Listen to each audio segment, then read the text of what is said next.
Saturday, June 5th, the moon will be in Aries all day. It will be going void, of course, around 8 p.m.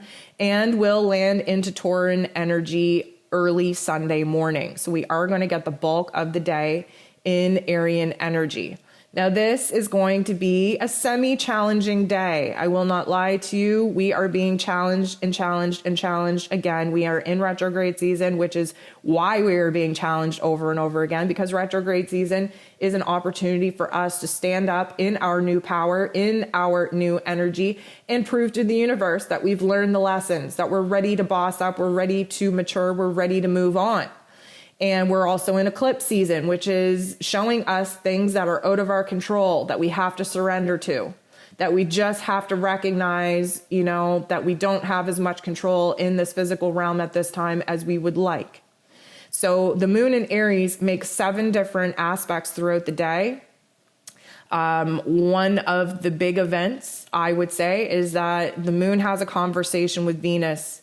And again, Venus in Cancer, still trying to adapt to, just trying to find emotional safety and emotional security in our family dynamic, in our home, in our personal relationships, recognizing where boundaries have been tested, where it is that, we feel like we are building up guilt or resentment or some kind of negative emotion towards the people that we love so dearly and desperately. Why? Because, when we're in Cancer energy, we're a little bit too self-sacrificial. We want to put others' wants, needs, and desires before our own, but then we become a little bit angry at the fact that nobody seems to care about our wants, needs, and desires the way that we care about other people's wants, needs, and desires. And of course, Venus is all about worth and value, first within ourselves. And she's recognizing that maybe some of the relationship dynamics, especially within the family home, are not really helping her to be her best self. Whose fault is that? Hers. She has shown people how to treat her, and now she's angry at being treated in a way that she doesn't feel that she deserves. What's she going to do? She's either going to step up and start showing people how she needs, wants, and expects to be treated, or she's not going to evolve at all. She's going to revolve and just allow the same kind of patterns and situations happen. So the moon in Aries kind of fires her up a little bit. The moon, the emotional, unconscious, and intuitional part of ourselves are like, come on, you see what's going on here. Don't just turn a blind eye to the way that you're allowing yourself to be treated in these relationships here. You're crazy. Then the moon goes ahead and aspects Neptune, which is just the higher octave of Venus anyways. Venus is the lower octave concentrating on the physical 3D realm. Neptune is the higher octave focused on the connection with divine source, with intuition, with higher self. And then Mercury gets involved and has a conversation with his unconscious muttering about past situations that you should have stood up for yourself, that you should have advocated for yourself, that you didn't. That you shouldn't have given your power away, but you did. Where you didn't see the value and the worth in yourself, but expected other people to treat you as if you did, right? There's a whole lot of looking back, reflecting, and recognizing where it is that we've created some of the situations that we're currently unsatisfied with, especially in our home, especially in our personal relationships. And this is really a time where we're going to have to be accountable and accept the fact that we created this, that our outside world and our relationships are only mirroring back to us the way that we feel about ourselves in our internal dialogue. So Mercury goes ahead and squares Neptune. So Mercury, drugged, asleep. This is our mental plane. We're not seeing things the way that we should be. We are, we're hallucinating a little bit. We are seeing memories kind of come back and emerge.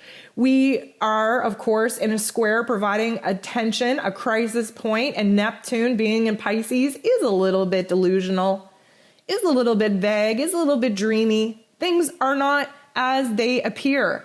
And there is going to be a crisis point. There are going to be topics and themes, drama emerging around this time that does have the capabilities to totally set you off. But what I want to remind you of is that things are not as they seem right now. And yes, it's really hard not to react, especially from your ego, because our egos are very sensitive around this time. It's really hard not to react to some of the dramatic situations and dramatic information that is emerging at this time. But the key is acting as the observer, remembering and recognizing that things are not as they appear at this time, that we will not have clarity. We will not be seeing things as they are for a couple of weeks. And that in order to avoid creating a more dramatic scene than there needs to be, if we could just detach from it, escape from it a little bit, we'll be able to handle this situation when more information and clarity is actually provided to us. Now, it's going to be a hard thing to do because Mars is going to be opposing, sitting across from Pluto. Mars and Pluto have a lot in common. They both co-rule over Scorpio. So Scorpios out there or dominant Scorpio placements, this is going to be quite a day for you. And over my Aries friends, because of course Mars rules over Aries. Y'all are going to have quite a day too. This is going to test your inner rage. Mars, who is in Cancer, who's tired of being there, who's tired of being touchy and defensive, who's tired of having to restrain himself, who's tired of having to fight and defend his choices and his decisions, especially where his home and his family values are concerned, opposes, sits across the table from, having this intense conversation with Pluto, who is retrograde, who wants to scream in your face and remind you of all the fears you have, all the insecurities you have, all your vulnerabilities. Why? Because if you don't accept it, if you don't acknowledge it, we can't move on. We can't move forward. This is going to trigger rage. It's going to trigger anger. It's going to trigger a want, need, and desire to control whatever it is that you feel is out of control. And it's going to push you to a breaking point because there is no control to be had at this time. The universe, karma, is driving this particular time frame. We do not have control. The only thing we have control over is our thoughts. And our thoughts are a major contributing factor to the way it is that we feel, to the way it is that we perceive ourselves. And Pluto just wants you to take a good look in the mirror and face all the darker parts of you, all the ugliness within you. Wants you to recognize where it is you've been weak, where it is that you haven't been brave enough to be accountable, bold enough to make the changes, strong enough to cut the cord. You know, this is not going to be a pleasant energy. And as if that wasn't enough, you have this fiery, emotionally aggressive moon in Aries, having a conversation with Saturn, the Lord of Karma, really, really desperately screaming in the Lord of Karma's face right now, saying, we're done. We just want to move on. We just want to move forward. I'm done with this. I can't believe this. I can't believe I'm being punished again. I can't believe I'm having to re-go through all of these situations that I thought I was done with. You know, emotionally, we're having a little bit of a breakdown here. Then we have a conversation with the true node, which is helping us.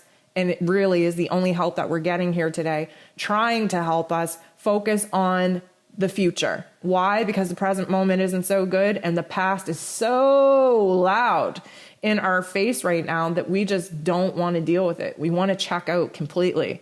And then, of course, things get even more intense when the moon goes ahead and squares Pluto and Mars. Yikes.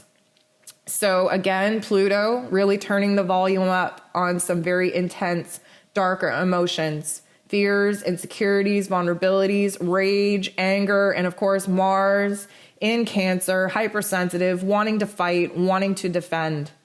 This is going to be a super challenging day, and I'm going to ask your higher self to rise up, to rise above what's going on here in the physical realm and just attach yourself to a bigger, broader picture on how it is that you can bust free from allowing your ego to react and create more of a shit show than there needs to be.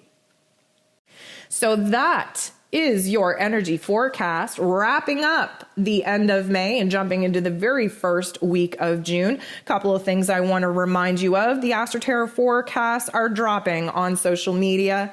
on Facebook, on Instagram, and if you are a subscriber to my newsletter, you'll be getting it there on the 1st. I'm bringing this up because I am being heavily censored on those platforms, and these posts that used to reach thousands of people every month are now reaching maybe 100 if I'm lucky.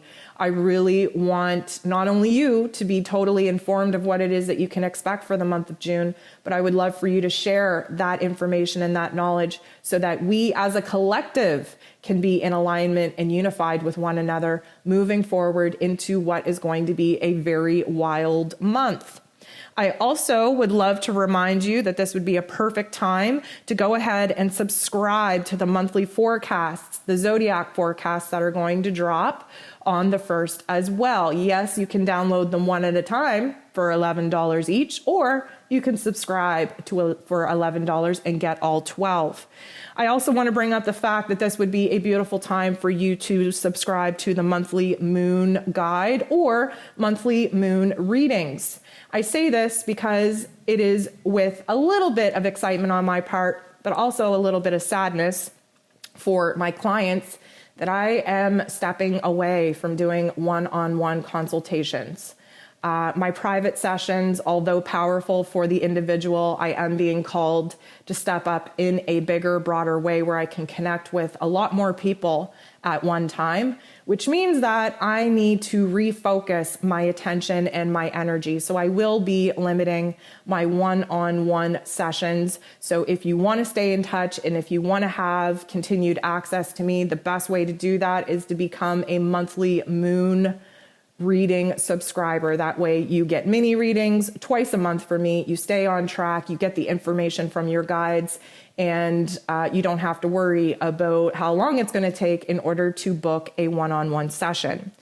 That being said, yes, I am limiting my one-on-one reading services in order for me to put my attention elsewhere. So where is my attention going?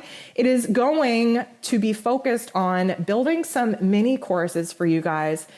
Crystals, there's been a lot of questions about crystals coming up, about energy centers, about how to work with energy, about ascension, about dream work, all kinds of stuff that I know for my long-term subscribers who've been following me for a long time. You're like, yeah, I know, I've heard all this before. You're a procrastinator. You haven't done it yet. We'll see when it actually happens. Well, it is happening. I have to make time for it though. I have to make energy and attention for it though. And that is why I have to step down from doing one-on-one sessions and step forward in making sure that I am making content that connect to a lot bigger of an audience at one time. We are now 1 year into the Great Awakening. Those who have awoken are now awake for good. Those who are ascending are on the ascension path, which these weekly energy forecasts are built in order to guide you day by day, week by week, to stay on track, to manage the ascension symptoms as gracefully as possible.